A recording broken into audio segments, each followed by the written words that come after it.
Hello, everyone. Welcome to Sunday's edition of Weekend Waypoints, a production of SEC Extra and D1Baseball.com. I'm your host, Joe Healy, going to take you through Saturday's action around the SEC. A little bit of a quieter day, given that Friday was pretty chaotic, but we're also going to get you ready for Sunday's action as we wrap up the penultimate weekend of action in the regular season. Before we get to any of that, though, I have to remind you that this episode of Weekend Waypoints is brought to you by Academy Sports and Outdoors, which is your new home for Jordan Brand. Gear up today and take flight. Make your play in the latest head-to-toe Jordan gear for the entire family. Available in-store and at academy.com. Unleash your greatness with Jordan Brand, now at Academy. All right, friends, welcome back to another episode. Gloomy day out there. So the weather that I think has affected so many of your teams this weekend has made its way further east and is now bearing down on us here. But like I said, a little bit of a lighter day yesterday. Not quite as chaotic just in terms of the number of games and also not in terms of the drama and late finishes and things like that. So a couple of comments waiting in here we'll get to first. And I wanted to get to the comments first because Todd, right out the chute, brings up a great point. Happy Mother's Day to all the wonderful moms. Yes, I will second that. Call your mom today. Call your grandmother today. Call whoever the mother figures in your life are. If you have children of your own, make sure your wife, your partner is feeling appreciated and loved today. Shout out to all the moms out there, but a special shout out to Lindy Healy and the late Julia Bro, the moms in my life. Happy Mother's Day to everybody. All of the moms out there, the mom figures, all of the above. Hope you feel celebrated and appreciated today. I see your question about the Batcats, Todd. We'll get to that in just a second. I promise I will start with you when we come back. Let's get to the game of the day. Mississippi State 6, Ole Miss 5. Let me get the box score here pulled up. Alrighty. I see the line score there. This really felt like, for much of the day, felt like just kind of a comfortable win for Mississippi State. Credit Ole Miss for making a push there with 2 in the 7th and 2 in the 8th to make it a one-run game. But Ryan McPherson, I saw a comment about McPherson in there that we'll circle back on, but he shuts the door, in the 9th inning and is able to get the job done. So kind of felt like one of those games where maybe Mississippi State was going to bleed out a little bit. And I feel like State fans probably had a little bit of PTSD of, oh gosh, we've seen this movie before and we didn't like the ending last time. But they get it done. That bullpen is such a weapon for State. It's not always perfect. Like, we can nitpick some of the performance. Let me flip over to the State stats here. Even yesterday we can, nitpick some of those performances, but generally speaking, their bullpen, there's so much arm talent in the bullpen, and not all of it's polished and not all of it is totally trustworthy in big spots, but it is an advantage for them just to have so many quality arms out there in the bullpen. And then McPherson, maybe chief among them, and he did a fabulous job getting out of that 9th inning, getting a double play, helped him along the way. Not the prettiest game, by the way. 5 combined errors for the teams, as you can see up here at the line score. Also, you'll notice 11 walks for Mississippi State pitching. But honestly, that's part of what makes the win yesterday impressive for State, is that, if you can make two of the 5 errors, Ole Miss made more, but still, if you could 2 errors, walk 11 guys, and then still come out with a win, that's pretty impressive. And as the coaches sometimes say, they're happy to win ugly because you can always just burn that box score and not think about it again. And this might be one of those games just because it wasn't pretty, but ultimately got the job done. Mississippi State moves to 12-5 in the league. What's interesting, though, is that now that Missouri series looks a little different. I thought it was always going to be a tricky final series for State just because I anticipated there being a lot of pressure around not being the first team to lose to Missouri.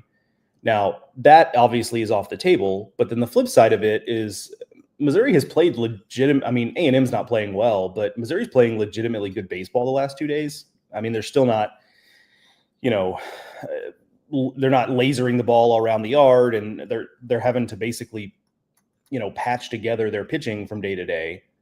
But it's been enough to win the series against A&M. Well, I can't believe I'm saying that, but it's been enough to win the series against A&M. And so suddenly Mizzou just looks a little bit more dangerous, like legitimately. Like they've got, their pitching staff has gotten healthier than it was a few weeks ago, and we saw a bunch of those guys yesterday that have been a part of that. And so, still some work to do for State. You do feel good about them going to Mizzou and getting a result, but probably less confident in that now than we were before, just because we've seen that, Mizzou can in fact win a baseball game in the SEC and has looked pretty decent doing it the last 2 days. So that complicates things.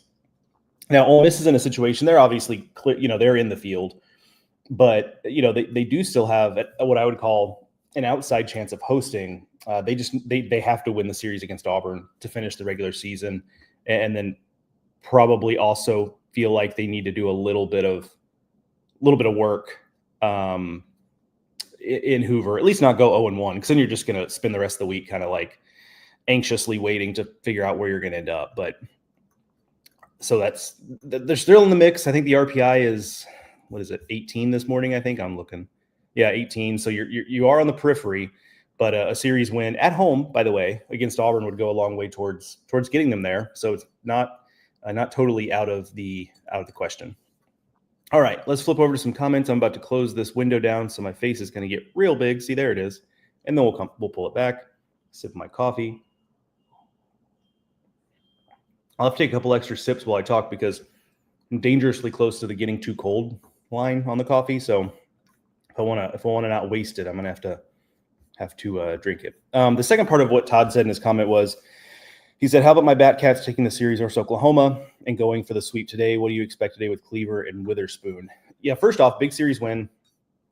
It just felt like a result that Kentucky had to have, and now you can get greedy and look to sweep and feel really good about being in the field as the last regular season weekend comes around.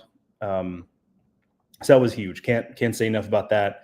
A good effort in the bullpen. We'll talk about that a little bit later. But Ethan Walker was outstanding, closing that thing down against the Sooners. And what was a kind of a back and forth game before that? Like neither starter, McKay did a nice job battling. I think you could say some of the same things about some of the Oklahoma pitchers they brought in. It was just kind of a battle back and forth, kind of a knife fight. But then Ethan Walker just put an end to that and said, "Nope, we're not doing this anymore." And sailed through the final, I think 3 2/3 innings for them. So they feel pretty good about it. Oklahoma's still a little bit similar to Ole Miss in that overall, Oklahoma is still going to be a regional team. Like there's no worry about that piece of it. But now they're really going to need, if they went into the weekend looking to, hey, if you can steal this series on the road, maybe you could sneak into hosting position too. But now all that's left is, yes, a home series, but it's against Texas, and that's obviously going to be tricky. And so they'd probably need to sweep it to be in situation to host. And man, if they can do that, that would be quite the result. But obviously we're not going to predict that to happen. But there's also Hoover, and so Oklahoma's not dead for that either. I mean, they're behind Ole Miss in the pecking order right now, but just based on overall resume, but not totally out of the question. I just wouldn't bet on it. All right. Oh, and then Cleaver and Witherspoon. Yeah, both are looking to bounce back after not their best outings last weekend. Malachi had been on an upward trajectory, and last week was kind of his first speed bump in a while. I've talked about this before on the show, but there's some theory that because Malachi's stuff is just in terms of raw stuff is about as good as his brother's. Now command is not as good. That's been a thing for him, but also there's some theory out there, and I don't know that this isn't the case, that he gets hurt by going second in the rotation because they are twins. They're both right-handed, similar stature, similar deliveries, somewhat different repertoires, but not that different.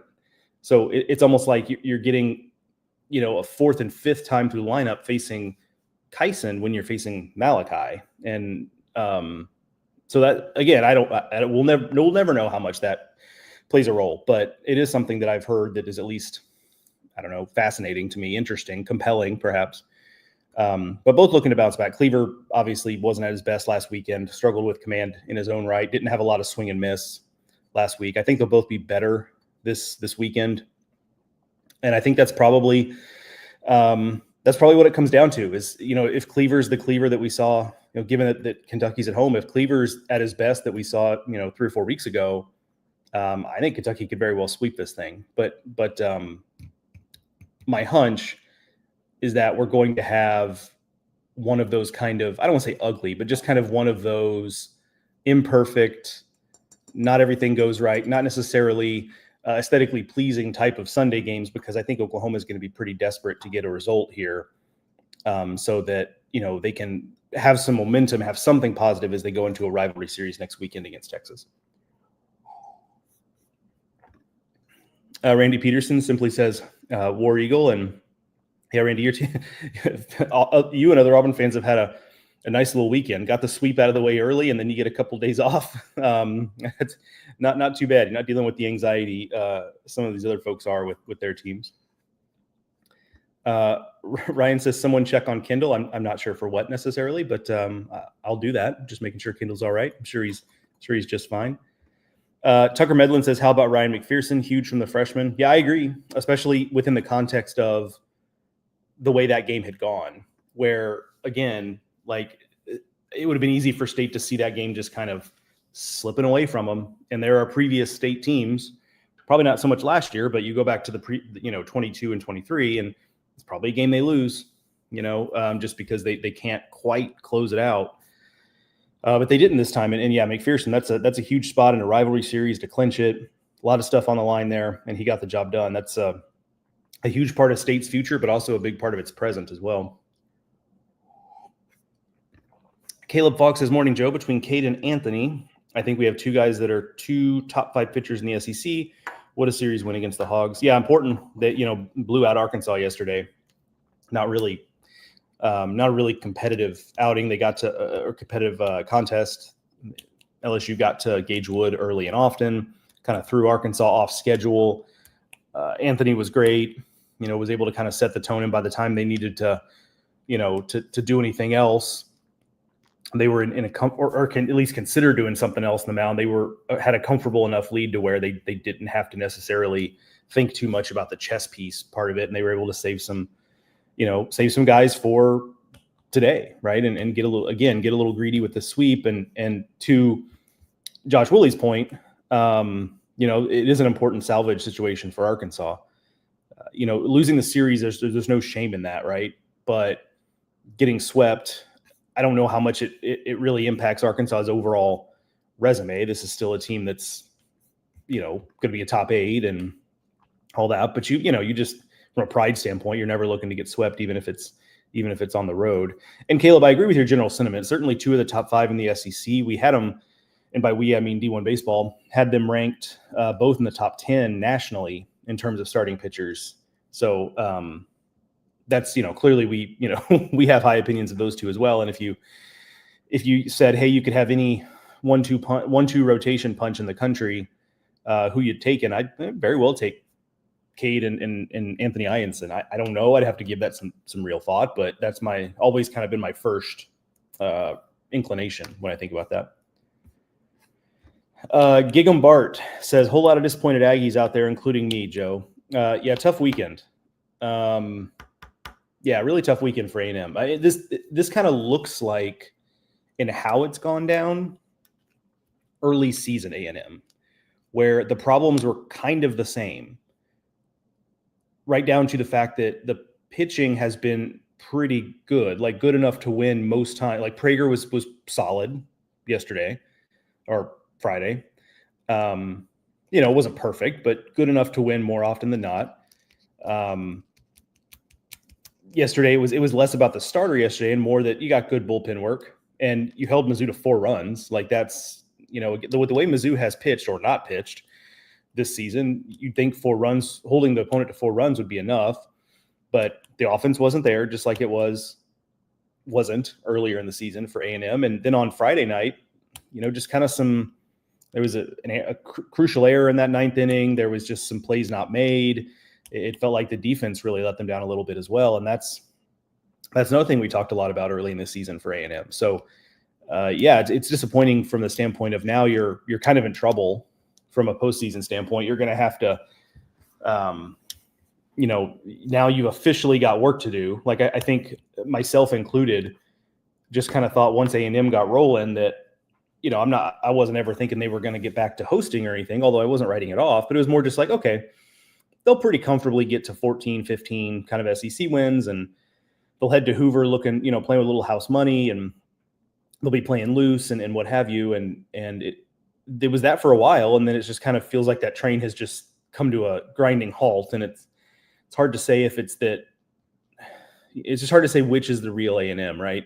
The one that's lost a series to Mizzou and played terribly early in SEC play, or the one that for a moment over the course of a month or 6 weeks looked like they were playing certainly like a top 15 team.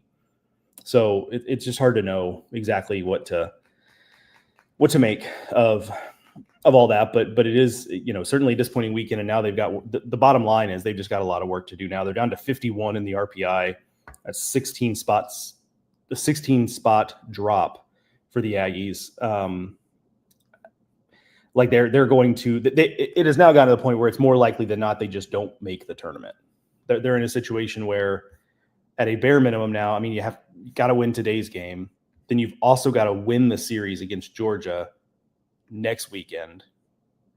And if you do that, the RPI might, emphasis on might, take care of itself, but you've done a lot of damage from an RPI standpoint. So it's probably, even with the series win against Georgia, you might go into Hoover feeling like you have work to do.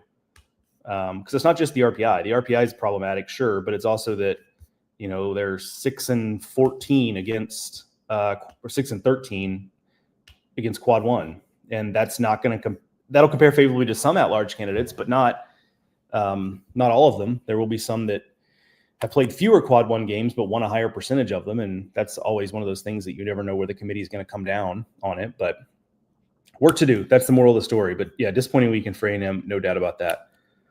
Yeah, and Ace Man says Aggie baseball is pain. Yeah, it certainly has been this year because, the disappointing play early and then, kind of got your hopes up that maybe all was well, and then now has kind of crashed the car a little bit. Sean Miller is being a little more direct about it. He says the season is officially over for A&M, and very well might be, Sean. I mean, still got baseball to play, and you make some noise in Hoover. Who knows? But I get it. Like I'm certainly not saying that it's that you're just totally out of your mind for feeling that way. Carl Dunn, good morning. He says, I got a good night's sleep. I believe it. Can I keep this LSU team I saw last night? Got to meet Mr. Pencil Talk Jack last night. Oh, okay. Glad you got to meet Jack. Yeah, he really good guy. Like his persona, for those who don't know, you probably know the pencil guy, like Jack DeLongshaw that works for us. And the thing that strikes me about him, because I've worked with him for D1 stuff. We also broadcasted some games together earlier this season. Really sharp guy. Like, yes, he's got this character he plays, with his videos and things like that, but really, really smart guy, probably smarter than all of us, and just kind of plays goofy pretty well. But super good dude. Melody Walsh, good morning, Joe. Good morning, Melody. And how about those Tigers? Yeah, big statement for LSU, I guess, in the big picture too. Like, just a big statement for LSU that, yeah, we are. I think there was some doubt about, especially after last weekend, of is this LSU team actually kind of in that upper crust when we talk about the national title contenders coming out of the SEC? I was pretty confident they still were, but sure more confident in that after a series win against Arkansas. So yeah, it's just been a huge weekend for kind of settling the nerves a little bit for LSU, I would say. Sean says, I feel bad for the Aggie starting rotation. They've kept the team afloat and have gotten very little help from the bats almost all season. Yeah, there was like a brief moment in time, Sean, where it's like the bats were paying back the pitching a little bit. But yeah, no, it has definitely, the pendulum has shifted back. Hunter Johnson says, Parker mentioned postgame.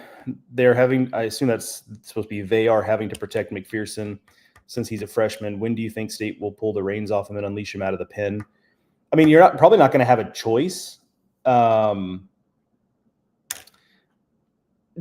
you get to the postseason, right? Like you got to play the cards you have, and you don't want to do anything reckless. I'm not saying go out there and let him throw 85 pitches out of the pen, but the postseason's a different deal. And if you're not going to unleash him in the postseason, then when are you, right? So, obviously next weekend's huge, for State, but even more important is perhaps more important is wins in Hoover and then in a regional if State can pull that off. But I understand the wanting to be careful with him. I totally agree with that. I would do the same. I certainly would want that to be the same if I was Ryan McPherson's parent or his anyone who cares about him. But we're just kind of at a different time of year now, and I do wonder if part of the reason they've been extra careful with him is just so that they can maximize what they get from him these last few weeks when it matters most. All right, scrolling just to see what we got here. I see Jeremy in there. Roll Tide. Yeah, the resumption has started between Alabama and Georgia in Tuscaloosa. That started at 11 Eastern, 10 Central. So that is underway, and that's important. Like, winning that resumed game, Bama's up 6-2, or was when they resumed it. I've not checked the score since they restarted, but that's important for Alabama to kind of protect its home turf and have a chance to win that series today. Mark says Vegas early betting lines have Mizzou favored to sweep State next week. I don't think that's the case, but man, like we started making some jokes in our D1 internal chat. Like, what if Mizzou just gets crazy hot, like wins its last 6, actually doesn't finish last in the SEC, then rips off 5 wins in Hoover? Like that would be quite the finish. All right, still scrolling. It's Daniel Ordwine says, "It's a great morning, Joe." I'm certain it is. He says Anthony Hyanson did his thing for the second week. LSU needs to be at home to get to Omaha, and I think we did it. I'm going back to the RPI page real quick. Yeah, I mean, 17 SEC wins. You presume they've still got at least a couple more in the tank, right?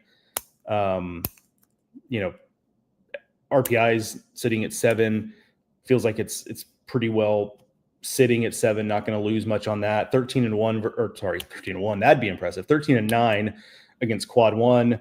That's the same as Georgia, which has the number 1 RPI.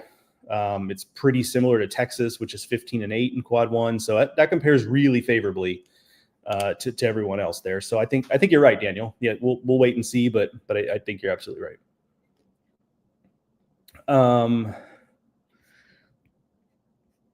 Gigam Bart says, my delusional take, we could go on an epic run in Hoover. I mean, you very well could. Let's be honest. Like, even in a single elimination format, there are just going to be teams that show up there, and nobody goes out there to lose. Nobody steps onto the field to, just dawdle around for 9 innings and then go home.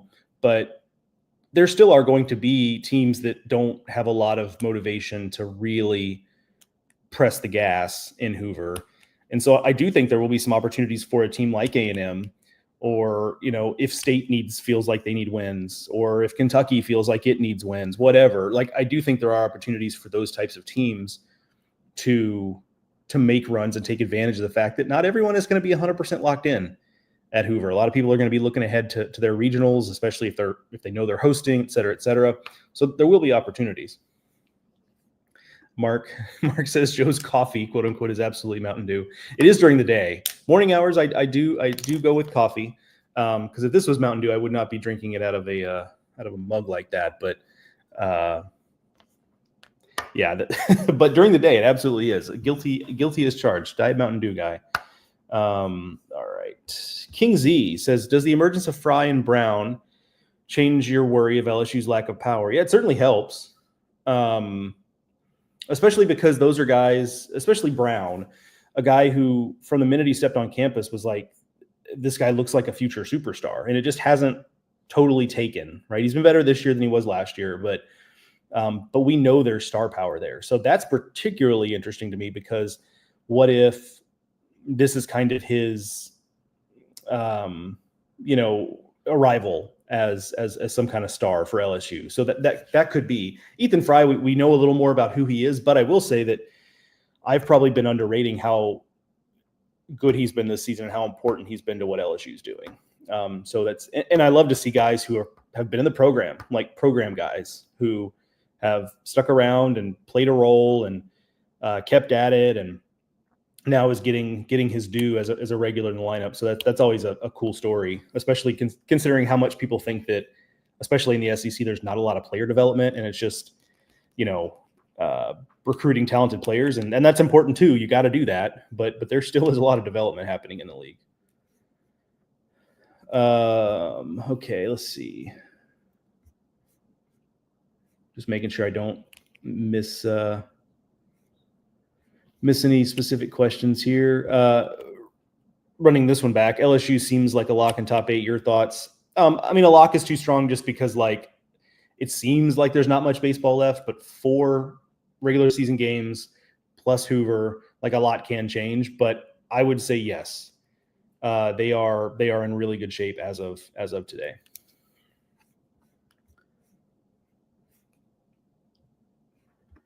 Nicholas Doherty says, I have so many mixed thoughts on LSU. Last night, everyone showed up, but other nights, the bottom of the lineup goes quiet. I think Omaha bound and maybe sneaky title front runner.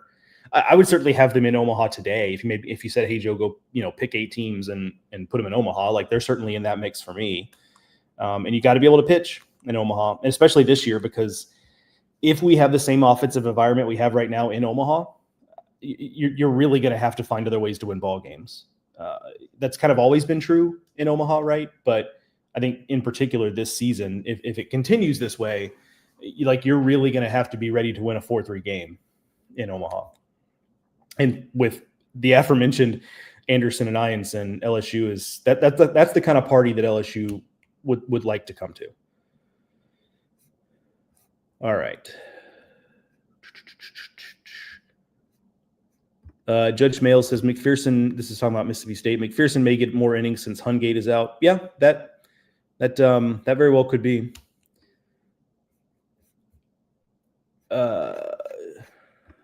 Jim Dillingham says Oklahoma upset Oregon and Virginia earlier in the year.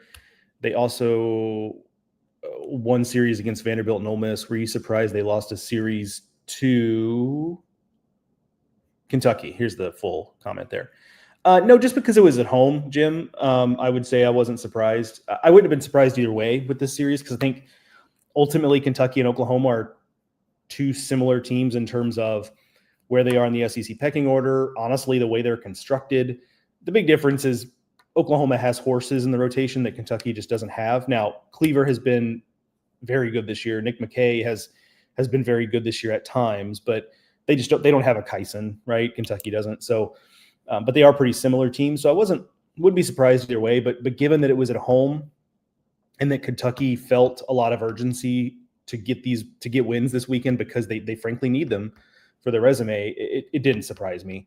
And I'm not worried about Oklahoma, really. They've shown fight this weekend. Friday's game was a 1-run game, low scoring. Those types of things are going to happen. And Kentucky's lost a lot of those games this year. So it does make some sense that they would start to even out a little bit. So no big worries about Oklahoma. They're still a regional team. They're going to be a dangerous 2 seed, more than likely 2 seed. Now, if you go and win Hoover, different story, but a dangerous 2 seed that no one's going to want to see in their bracket. Wiley Fowler, who starts for Tennessee today? According to, I saw this from Ben McKee, although I'm sure other Tennessee beat writers posted it last night, but Tony said most likely Tegan Kuhns. But it's probably just going to be, it's just going to be an all hands on deck thing for Tennessee today, especially given that, they're trying to win a rubber game, which, by the way, Tennessee 2-4 in rubber games this year. And that just kind of highlights the struggle they've had to finish things off. They win a lot of Fridays, and then everything else from there is kind of a crapshoot. Oh, and Wiley also said in this comment, or is the game canceled since all the bases were stolen yesterday? Yeah, that is in reference to Vanderbilt going something like 8 for 8 in stolen bases. I forget what the exact number was, but Marcus Phillips was pitching, and Tony was pretty. So Tony got asked about it in postgame, and he was pretty direct about it. Saying something along the lines of, whoever the guy we have pitching tomorrow is going to have to do better than what we did today. I'm paraphrasing, of course. And then the other guy, who's referring to Phillips, is going to have to learn to handle that better, or else he's not going to pitch. And again, I'm paraphrasing, but that's the crux of it. Was him just kind of directly saying, yeah, that's going to have to get better. And shout out to on the broadcast, Tom Hart and Kyle Peterson, and Jackie Bradley Jr. was on the broadcast yesterday as well. But specifically, Tom asked KP, when does this become a problem? And and KP was like, it already is. And I think that's exactly right. Like, everyone knows you can just kind of run at will on Tennessee, especially when Phillips is on the mound, and a lot of singles basically into doubles because you just so hard to throw anybody out. So anyhow, that is something to watch. Like, can Tennessee remedy that at all? There are some nightmare matchups out there for regionals where they're just teams that's the way they do business, including some 4 seeds. And like, that's where a 4 seed could be tricky. Now, maybe you don't start Phillips in game 1, although maybe you do if you want to pitch off, right? So just that's going to be an interesting chess piece to figure out for Tennessee in a regional too, is if they're hosting, which at this point they still would be, you got to make sure you don't fall off here. But, assuming they're hosting, that is going to be an interesting thing about that is that, typically as a host, you would think, okay, we should feel confident that Phillips or Coons or Russell or whoever can win game 1. Let's save Liam Doyle for the winner's bracket game, the 1-0 game. But, do you feel comfortable with Phillips in game 1 if it's a mid-major team that just loves to get out and run? I don't think VMI was going to make a regional, but like VMI is that type of team. They're just going to run a ton. And that could be a nightmare matchup. So, you may have to move around your rotation a little bit based on that element, and that's not somewhere you want to be as a team. All right. Scrolling through here. Cutler Averbuck. I hope I'm pronouncing that correctly, and that is a fabulous name regardless. Vanderbilt has a really strong CV, and they can pitch and field, but is the offense good enough to carry them where they want to go? I think it is, because they're no longer, I know I harp on this all the time, but this year's not a year where you have to worry as much about showing up to the field and having a team like Tennessee from last year, or even Georgia. I mean, Georgia's hit a lot of home runs, but not as many as they did last year. But you're not as much at risk of showing up to the field and just having a team absolutely just ambush you with home runs, like, giving up 6, 7, 8 home runs in a game. Like, that's just not happening as much. And so offenses can't run away from Vanderbilt as often as what's happened the last couple of years, where the pitching's been solid for Vanderbilt, but the offense hasn't been good enough to play from behind. And in an offensive environment where teams were hitting the ball all over the place out of the yard, it was hard for them to keep up. And that hasn't been the case this year. So yeah, I do think the offense is good enough. It's not elite. It's not going to go into Omaha. If it gets to Omaha, it's not going to go in as, one of the couple of best offenses out there, but there have been a lot of positive signs for that team of late. So I think yes, but it is a tenuous yes, I guess is what I would say.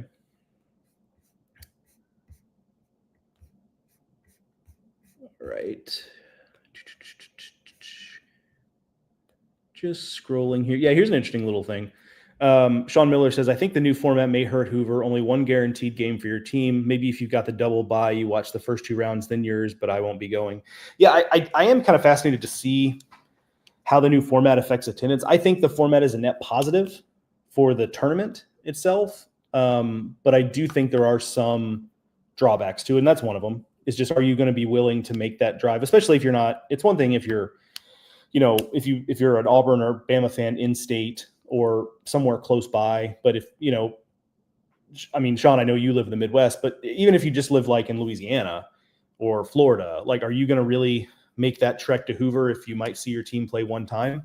If you just love SEC baseball or college baseball in general, maybe it's still worth it. But if you really just care about your team, I think there's a lot of people who are going to wait and just go to the regional if their team's in one. So, and if your team's not in a regional, if like South Carolina and Missouri, those fans really aren't coming to Hoover anyway. So, but I think the attendance will be fine, but I wouldn't be surprised if it takes a little bit of a step back this year, but we'll see.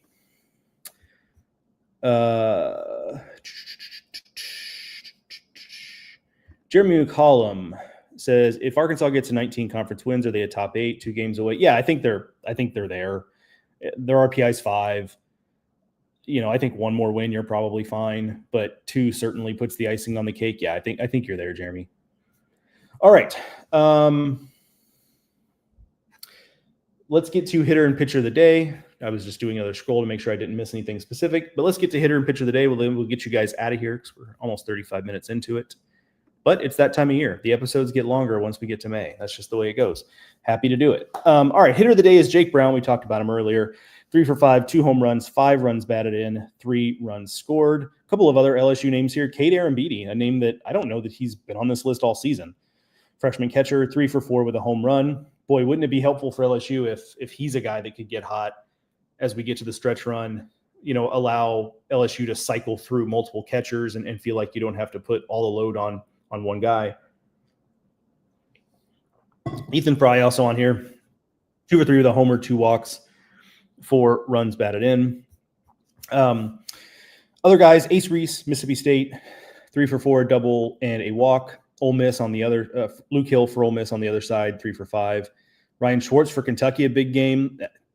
That is a big, I think I was underestimating how physically imposing Ryan Schwartz is. That is a big human being. Going to be a middle of the order bat for Kentucky for the foreseeable future. He's just a freshman. Feels like he's really come on strong. That is a bat, I think, between him and Tyler Bell, and they'll probably only have Tyler Bell for one more year because he is an eligible sophomore. But those two guys, as we go into next year, that's going to be a pretty formidable middle of the order for Kentucky. So that's a name to file away. Scott Mudler for Oklahoma, 2 for 4, double homer, 3 runs batted in. Rylan Galvan, a 2 for 4 game in their win against Florida. That was a good bounce back win for Texas to get that done. Force a rubber match there. Just a well-pitched game, and they needed that. There was a little bit of a rain delay in that one, so what was a pretty good pitching matchup early on. Liam Peterson was pitching well. Luke Harrison was pitching well. I think with Liam Peterson not coming back after the rain delay, that really took away a lot of Florida's opportunity to win that game because, as we've talked about, their bullpen's just not all that deep, and they had to go to a decent amount of bullpen. And the bullpen did a fairly nice job, but just not good enough on a day when Texas's pitching staff was really good. Jackson Lovich from Missouri, he's been great this weekend against A&M, 3 for 5. Pierre Seals also 3 for 5. And then for Vanderbilt, Riley Nelson, 3 hits. Braden Holcomb, 2 more hits, including a home run. And then Gavin Keelan for Tennessee, a 2 for 5 day as well. All right, flipping over to the pitchers real quick here. It's going to be an all LSU day on pitcher and hitter of the day. Anthony Ianson, 6 shutout innings, 1 walk, 11 strikeouts against obviously a very formidable Arkansas lineup. But other guys that were in this mix, Carson Ligon for Mississippi State, relief outings for Connor Spencer of Ole Miss, Ethan Walker for Kentucky. We talked about his outing, 5 strikeouts in 3 innings to really shut down that Oklahoma lineup over the last few innings of the game. Luke Harrison, his outing cut short potentially because of the rain delay, but was strong up until that point with 8 strikeouts in 5 innings against Florida. The Missouri duo of Sam Horn, who started the game, and Tony Newbeck, who came in after him, 6 innings pitched, 2 hits, no runs, 2 walks, 9 strikeouts, and that is part of what makes Missouri dangerous as they go into Mississippi State and as a first-round opponent in Hoover. I mentioned they're getting healthier on the mound. Sam Horn and Tony Newbeck are 2 guys that neither of them were pitching at all until about a month ago. Sam Horn, quarterback on the football team, 2-sport guy, has a pro future. It is a big-time arm. Fastballs, I believe, been up to 97 at times. Really just electric. He came out of the game because of a rain delay. He might have been done anyway because he's still working his way back up and getting stretched out. But great outing for him. I think he threw 2 2/3 and Newbeck threw 3 1/3. I think that's right.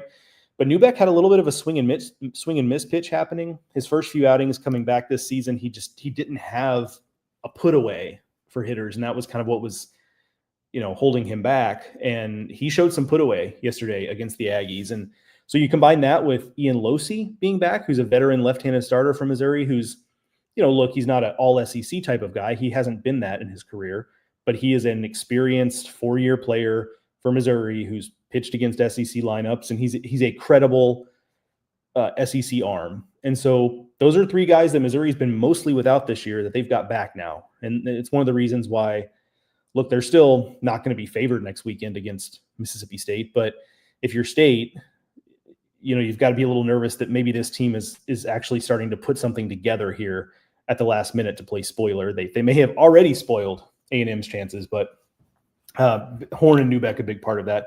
Brad Rudis for A&M in relief, 4 1/3 shutout innings to at least keep A&M in that game and give them a chance to come back, which they did not. That was a 4-1 result there. A.J. Russell, solid relief outing for Tennessee against Vanderbilt, 3 2/3 innings, just 1 unearned run allowed. That's very positive for Tennessee as they continue to increase Russell's usage just a little bit and maybe see where he can get by the end of the year. Certainly if you can get him to a place where you can start him and feel like you can at least get, maybe 4 or 5 solid innings out of him, I think they would take that given how uncertain his health has been this season. All right, quickly, game of the day today. For me, it's Vanderbilt and Tennessee.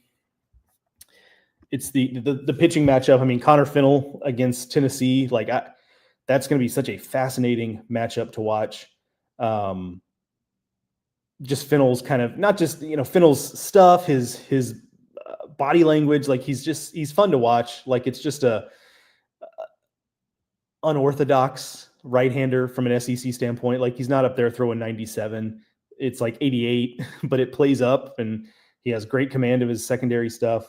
And then Tegan Kuhn's on the mound. What does Tennessee get from him? They're going to need him today. Tennessee cycled through quite a bit of bullpen yesterday against Vanderbilt. Nobody pitched a ton to where, maybe except Russell, obviously. Most guys didn't pitch a ton to where you couldn't use them again today. But the fact that Tennessee was cycling through a number of bullpen guys in the middle and late innings of that game goes to show that they're still kind of trying to pull guys in and figure out the right combinations. And obviously it's getting a little bit late in the season. And that's one of the anxieties with Tennessee is the bullpen has just not been as strong as it was last year. And they're still figuring that out. So, all right. That is going to do it for this edition of Weekend Waypoints, a production of SEC Extra over at D1Baseball.com. Great comments today, everybody. I say it all the time. That is my favorite part of this deal this weekend. The other stuff, the game of the day and the hitter and pitcher of the day, largely that is just a construct for me to talk about the results and also as a way to talk about some of the comments you have and the questions you have. So that's my favorite part of it. So I appreciate you guys being involved. Enjoy the baseball today. Hope all games are on time and played well and enjoyable. I will be back. Programming note. I'll be back Thursday morning. Again, last weekend of the regular season. All the series start on Thursday, so you'll get 4 episodes of Weekend Waypoints next weekend. Thursday, Friday, Saturday, and then kind of just a big wrap-up show on Sunday. And then Monday evening, Mark and I will have a SEC tournament preview live stream. Monday evening. Has to be TBD on time, unfortunately. My flight lands in Birmingham in the evening, something early evening, 6 or 6:30. So depending on that being on time and me getting to the hotel and settling in and so on and so forth, the time will have to be a little TBD, but I will tweet out, I will tweet out, the more accurate time as we get closer. Mark, I see your comment there. The Thursday show should be in the PM. I would consider that normally. However, I am broadcasting a game that evening in Lynchburg, Virginia, Liberty versus DBU. So the options are a pre-recorded show in the PM or a live show in the AM. And I think, I'll just do the live show in the AM, and then the recording will still be there, and, other folks will be in there asking good questions. So I think it'll still be a good show, but you get 4 next weekend. So hopefully that makes up for the not ideal timing there. All right, folks, I will talk to you then Thursday morning. Enjoy the baseball today, and I'll talk to you soon.